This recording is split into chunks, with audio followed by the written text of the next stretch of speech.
Ooh. Hello. I'm Refashionista Sherry, and this shirt is so boring, you're going to need a nap.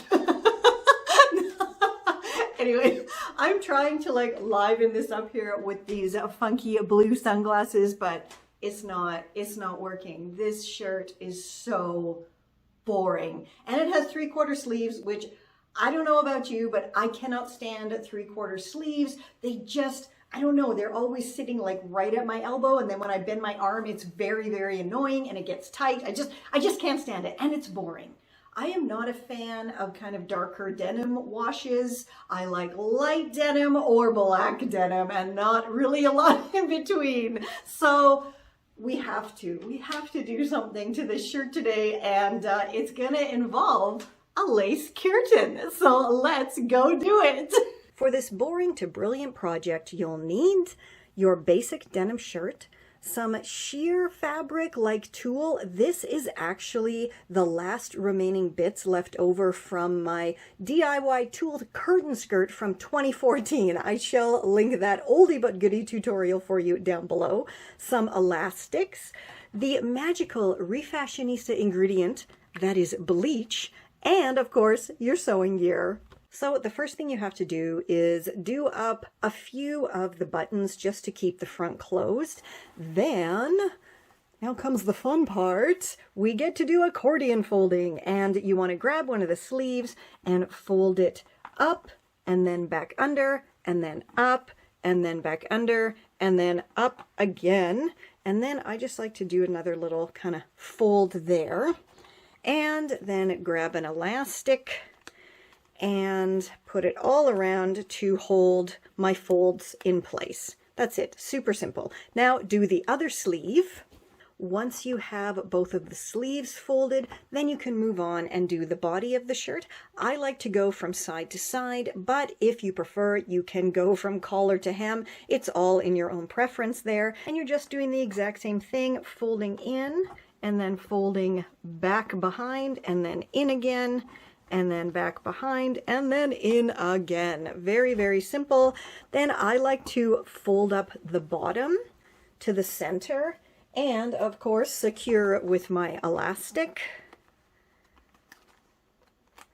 And then I'm going to repeat the same thing with the collar side, and fold in my collar a little bit, and then fold this over to that side. So you're gonna have kind of something that it's just a big folded mess of folds. And now my shirt looks like a very interesting modern art sculpture. I did actually go ahead and kind of squish up the collar a little bit and secured it all with elastics as well. All right, let's move on to the next step. Okay, so I have my sink filled with enough hot water that it should cover up my little denim sculpture here. And now I'm just going to add my bleach, and I don't really measure anything. I just kind of, you know, let's say that was 3 pouring passes around my sink, and that should be more than enough. And then I'm just going to saturate this. And yeah, I really should be wearing gloves because this is bleach. So here we go, kids. Wear gloves when you're doing this. Don't do what I do. Do as I say, as, you know, our parents were so fond of telling us. Anyway, now I'm just going to leave this here and come back every 20 minutes to half an hour and check on the lightning and see how it's going. Yeah, so I'd say it is definitely time to take this out. Full disclosure, I did forget about it, and it's been in here for over an hour without being checked. But I still think it's going to come out great. Wowza, that came out so absolutely perfectly. I'm so pleased with that. Let's move on to the next step. So to transform this into a vest is so simple. All you have to do is chop off the sleeves as close to these kind of armhole seams as possible.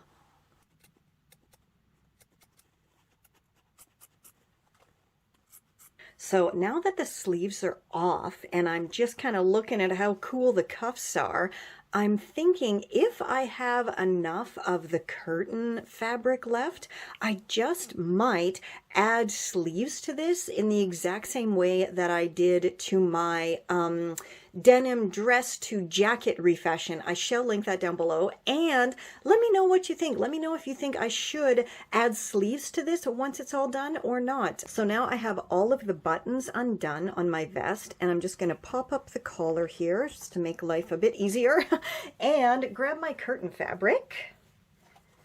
And now I'm pretty much just gonna do like an overlay. Okay, it is all now really loosely pinned in place, and I'm gonna go stitch it all together, but how I'm gonna do it is by following these kind of bulky seams here. So I'm going to be stitching all along here, all along the button placket, and then once it's stitched on, I can just go and trim off the excess kind of overhanging fabric. So now you can definitely see better what I meant. And there, I just stitched all along right beside the button placket there. I also went all the way around the pocket, all the way around the shoulder seam, and now I just have to go cut off all of this excess fabric and, of course, you know, free the pocket from the little cage it's in right now too.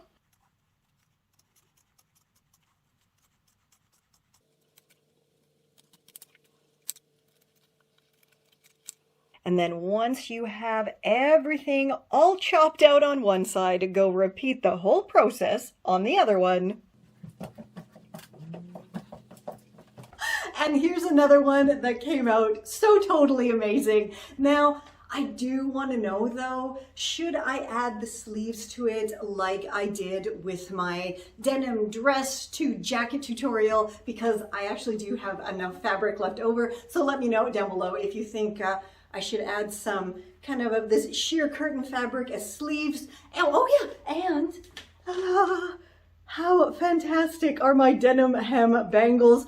I love these so much, and again, I will link the tutorial down below. These are the ones I made literally years ago when I was still living in Germany, and clearly they were made more than a while ago. And these ones are, you know, the newer version, but I just love them so much. I just love them. It's a great way to use up all of your kind of chopped hems from shortening your trousers and jeans. But yeah, back to the vest. How really fantastic did this vest come out. The bleaching came out perfectly. I really like how one pocket is like almost white and the other one is still quite denim-y with the bleach down the center. Fabulous, fabulous. Also, I am thinking I can also pop my fab thrifted felt hat on and look quite fetching with this outfit as well. Let me know what you think down below. And something else that I have recently been informed of on YouTube is I now have super chat and super thanks. So if you enjoy my fab free tutorials and want to kind of support me a little bit more than liking and sharing and leaving comments, you can click that little heart where that says thanks and, you know, give me a tip, I guess. Is that kind of what it's like, is getting a tip? I don't know, just click it and see what happens. Let me know down below what happens when you click that button. Anyway, until tomorrow, where there is, of course, yet another awesome tutorial in my 30 days of refashions for my birthday month. Stay safe, stay well, and I'll catch ya on the zigzag. Love, love it, love it, love it, love it, yeah! This is Confessions of a Refashionista.